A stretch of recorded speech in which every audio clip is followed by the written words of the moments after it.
కామారెడ్డి జిల్లా ఎల్లారెడ్డి మండలం తిమ్మాపూర్ గ్రామానికి చెందిన ముగ్గురు వ్యక్తులను ఎన్డీపీఎస్ యాక్ట్ కింద అరెస్ట్ చేయడం జరిగిందని డీఎస్పీ శ్రీనివాసులు తెలిపారు. ఈ సందర్భంగా ఎల్లారెడ్డి డీఎస్పీ మాట్లాడుతూ ఎల్లారెడ్డి మండలం తిమ్మాపూర్ గ్రామంలో ఒక వ్యక్తి ఇంట్లో గంజాయి, అల్ఫోజోలం ఉన్నట్లు ఎస్ఐ మహేష్ కి వచ్చిన సమాచారం మేరకు తనిఖీ చేయడం జరిగిందని, తనిఖీల్లో భాగంగా 5 గ్రాముల అల్ఫోజోలం దొరికిందని తెలిపారు. ఈశ్వర్ గౌడ్ కు అల్ఫోజోలం సప్లై చేసిన నారాగౌడ్ ని కూడా పోలీసులు అదుపులోకి తీసుకుని తనిఖీ చేయగా గంజాయి, అల్ఫోజోలం, క్లోరల్ హైడ్రేట్ దొరికాయని తెలిపారు. కానీ ఈశ్వర్ గౌడ్ తనకు వీటితో ఎలాంటి సంబంధం లేదని, అదే గ్రామానికి చెందిన లక్ష్మణ్ అనే వ్యక్తిపై అనుమానం వ్యక్తం చేయగా లక్ష్మణ్ విచారించడం జరిగిందని ఎల్లారెడ్డి డీఎస్పీ తెలిపారు. కాగా పోలీసుల విచారణలో లక్ష్మణ్ నాకు శ్రీనివాస్ గౌడ్ 15,000 రూపాయలు ఇచ్చి ఈ వస్తువుల సంచిని ఈశ్వర్ గౌడ్ ఇంట్లో పెట్టి పోలీసులకు సమాచారం అందిస్తే పోలీసులు వచ్చి ఈశ్వర్ గౌడ్ ని అరెస్ట్ చేస్తారని చెప్పడంతో లక్ష్మణ్ ఈ పని చేశారని ఒప్పుకున్నట్టు తెలిపారు. కాగా ఈ కేసును ఇంత చాకచక్యంగా ఛేదించిన సిఐ రవీందర్ నాయక్ మరియు ఎస్ఐ మహేష్ లకు జిల్లా ఎస్పీ సింధు శర్మ అభినందిస్తూ పోలీస్ శాఖ తరపున బహుమతి కూడా త్వరలోనే అందజేయడం జరుగుతుందని డీఎస్పీ శ్రీనివాసులు తెలిపారు.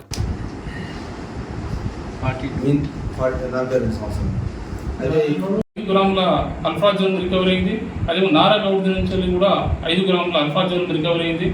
అదే లక్ష్మణ్ దగ్గర నుంచి అంటే వారి దగ్గర 15,000 శ్రీనివాస్ గౌడ్ ఇచ్చిండ్రు. అందులో 5,000 రూపాయలు కూడా ఖర్చు చేసుకోగా మిగిలిన 10,000 రూపాయలు అదేవిధంగా అలా శ్రీనివాస్ గౌడ్ తోటి రెగ్యులర్గా మాట్లాడి ఎక్కువ కాంటాక్ట్స్ ఉన్నాయి కాబట్టి ఏదైతే డ్రగ్స్ పెట్టినవా లేదా అని చెప్పి కాంటాక్ట్స్ ఉన్నాయి, సిడిఆర్ తీయాల్సింది కూడా వాళ్ళ సెల్ ఫోన్ కూడా రికవరీ చేయడం జరిగింది.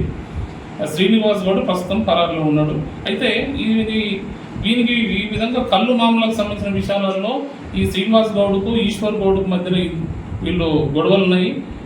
ఈ గొడవలకు సంబంధించి పాత కేసులు కూడా ఇతని ఏమేమి కేసులు ఉన్నాయి ఇతని మీద, ఇతని బ్యాక్గ్రౌండ్ ఇది, శ్రీనివాస్ గౌడ్ బ్యాక్గ్రౌండ్ ఇది, ఇవన్నీ కూడా పూర్తిగా మేము తీసుకోవడం జరుగుతుంది.